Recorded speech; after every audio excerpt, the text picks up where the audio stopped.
Hello everyone, it's Jack from CryptoBite with your daily bite of crypto, and today we'll be talking about what the current market's doing to us right now and how you could be preparing yourself against it.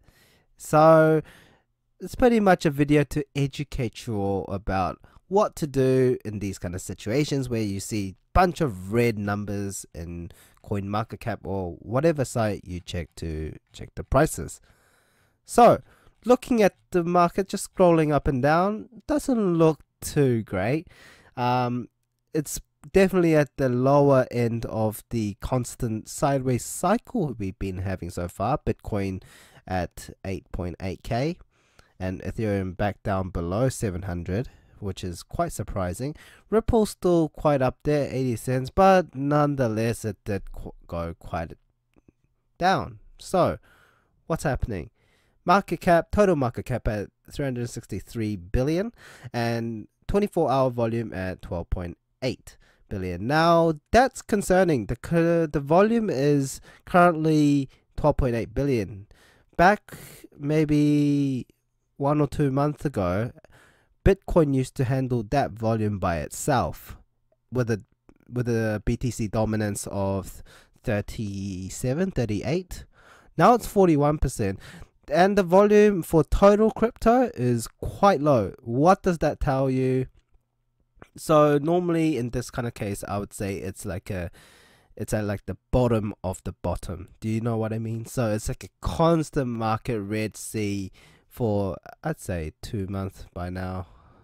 Yeah, roughly, like, no, not 2 months, like 1.5, whatever. So out of that kind of market, see, you know, it was a constant cycle, but it was a downtrend all along. Now we're at the bottom of that, because you know when it's the bottom, when the market cap is really low and the volume is also really low. But there are times when the market cap is low but the volume is high. That means the prices are not changing because so many people are selling and buying really fast. That means like crypto's like a hot shot. It's like everyone's trying to get in and out really quickly. So the prices don't change, but the volume's quite high. But this time the volume is low. That's just showing us that people actually left and they don't really care. They're not touching crypto right now because it's not looking so great. But, you know, surely there will be a reversal anytime soon. But in the meanwhile, a lot of people are pretty scared, especially if this was your kind of first market downtrend you saw in crypto. Nonetheless, this is not the first one. We had probably like 8 or 9 major red seas in the markets in the past years. This is pretty much one of them, so you shouldn't be too scared. So what's causing it? Well, FUD, of course, fear, uncertainty, and doubt, abbreviation of that. Started with, you know, Mt. Gox exchange hack, then the rumors of BitConnect, and, you know, BitConnect actually made an exit scam and all that kind of stuff. These create FUD in communities and social media, and media is quite important for crypto people to get updates on what's happening in the markets and certain coins and so on. So people then spread that FUD around to other people, creating like a virus of uncertainty, and everyone's just, you know, getting scared of the markets. So started with the South Korea regulation, a lot of regulation stuff like China banning exchanges, Korea trying to ban crypto, but eventually South Korea did say, hey, you have to be identified with proper identification evidence, documents and stuff like that, and you have to pay your taxes. Fine, but they didn't ban it. Sure, good. China banned exchanges. They did something about miners, but nothing much going on there either. But South Korea was the really big one because South Korea probably holds like 30-40% of the whole crypto world. So, you know, if they were to shut down, it would be pretty devastating. But nonetheless, that didn't happen. Clickbait headlines, especially not YouTube clips. I don't mind clickbait and YouTube clips, but clickbait and really big like really big kind of internet giants like, Investopia or like Forbes. I think Forbes had a article recently about someone talking about markets going to crash to zero or something like that. Those are so clickbait. Like, it's you got to realize what's happening. It makes me mad sometimes. So for crypto to just die right now, everyone just suddenly, just drops all their crypto. It just doesn't work like that. If it was a centralized system, if, for example, if a bank was producing all these cryptocurrencies but it shuts down, then yeah, sure, it's zero. Value is zero because no one uses it. And the centralized bank or whatever would have shut down. Done. But decentralization means there is no certain organization that gives value to these coins. As long as people use it, it has value. So it doesn't really work like that. It's not easy to shut down these decentralized coins, hence cryptocurrencies. But nonetheless, a lot of these articles are showing that a lot of clickbait headlines. How does the FUD affect the market? As you can see, it affects the market pretty damn well. Red Sea everywhere. These are mainly because of FUD, and people are now scared to do anything with their money. And a lot of things did happen to prevent people from coming into crypto. I'll be explaining that right now. Let's talk about it. So, first of all, Mt. Gox trustee. So, recently, someone sold 400 million Bitcoin and Bitcoin Cash, and it seems to be Mt. Gox trustee. Now, what they're trying to do is they're selling all their Bitcoin and Bitcoin Cash so they can pay out to their creditors and all that kind of stuff. So they liquidated all those cryptocurrencies so they can pay back people and so on. So because they made a really big exit, people are starting to get scared. When whales exit the market, it doesn't leave a really good number on CoinMarketCap or so on. So people get really scared by these things. 18,000 BTC. When you just when people read these kind of articles, they don't really read the whole thing. Sometimes they just read these numbers like 35k, 34k BT Cash, what, 200,000 BTC. They see big numbers and they see the title sell. That just triggers people to sell it off. But why should you? We call these kind of people weak hands.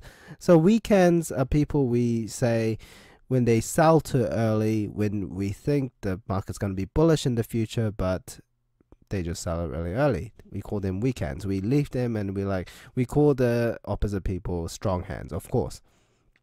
So Mt. Gox was one $400 million exit. Major banks banning Bitcoin with credit cards. So a lot of problem came out with people buying Bitcoin and cryptocurrencies with borrowed money. That's a problem. I don't recommend people borrowing money to go into these things. If you have spare money that you don't mind losing, that's fine.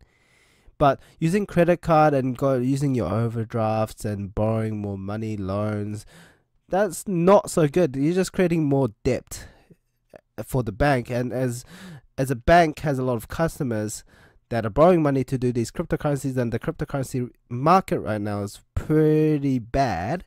Like, you're not going to pay it back anytime soon. This causes the next recession, the financial crisis, to come a bit earlier, because financial crisis comes earlier when a lot of debtors accumulated in the banks and they're not getting paid back, so they then we go into a crisis and so on. Everyone becomes poor and the economy drops, so on. So that was another thing. People can't buy with credit cards. That prevents people from coming in, especially when they have no money themselves. And I found this one. this one was the 4 triggers that could cause a huge cryptocurrency crash. I think the current crash is quite big, to be honest. I wouldn't say it's a small one, it's a pretty big one. What is this one saying? Regulations. Sure, I just talked about the whole lot. South Korea, US, Europe, whatever. They're all trying to get stuff together, banning crypto purchases with credit cards and so on like that. China banning it. Exchanges. They're trying to, create some FUD, talking about Mount Gox again. I don't know why, but some of these places are bringing back the old Mount Gox stuff, which people who don't know much about Mount Gox, they're getting kind of scared. And they talk about these bigger exchanges like Coinbase. They're like, this is creating FUD in people, When you look at these articles, you educate yourself and you do your research. You don't just get scared of it by reading a few key points here and you just sell your stuff. That's not how you do it. If you came into this market, you should do your research. Read the thing, please. Not just key points, just read it. It doesn't take long. And educate yourself. Some of these things are not even that bad. It's just some things that has to be done, but people don't realize, a constant market bull trend, meaning an uptrend, a constant uptrend is not sustainable. We will have bad days. You just got to know why it's happening and what you should do. So there's a few things you can do. But before that, Tether.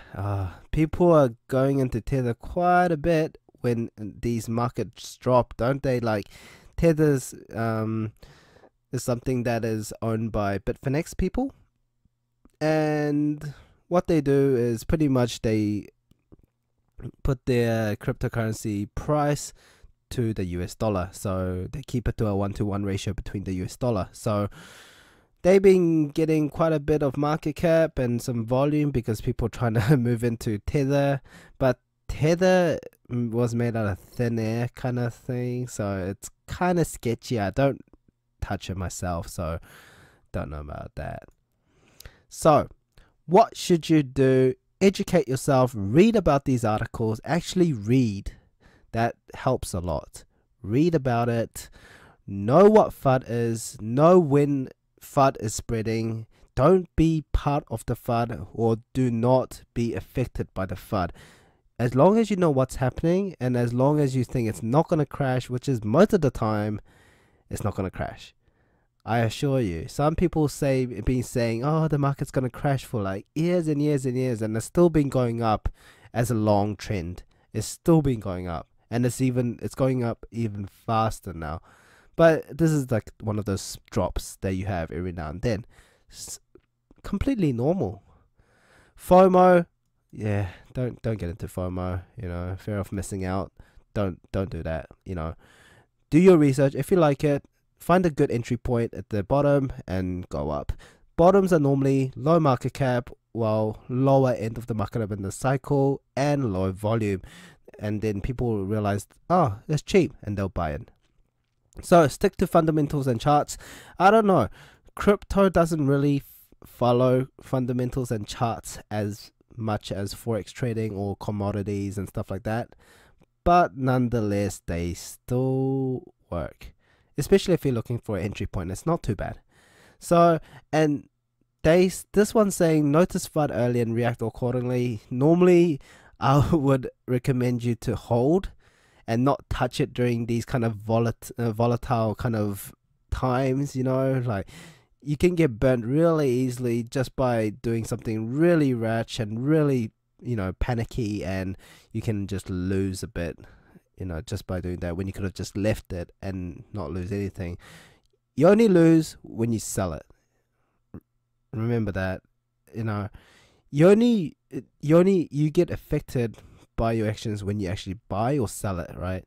If you leave it, it doesn't matter. If you bought it at 80 cents and if it goes down to 60, you just wait until it goes below above 80 cents again. Then you're positive. You just got to be patient about these things. So that's how you should be doing it. Educate yourself, read about it, understand what's going on, and don't ask your friends that's only been in for like 1 month. Be the smart one in your group, right? And educate yourself with good articles and good advisors around you. Maybe join some Discord channels and so on, and look at some of these YouTube channels like ours. We try to update you as much as we can, and yeah, you should be fine from then. But till then, hope the markets go up pretty soon. I'm expecting the markets to go up within the next 3 months. A quite of an uptrend, not like a massive spike or anything, but a constant uptrend coming soon, hopefully. But nonetheless, if you like this video, give me that thumbs up, subscribe to the channel for more updates, and share it with your friends if you like the video. Also comment down below if you have any points you want to ask or share with the YouTube channel, and we'll get back to you as we read through them. Now I'm gonna be off. Thank you. I'll see you next time.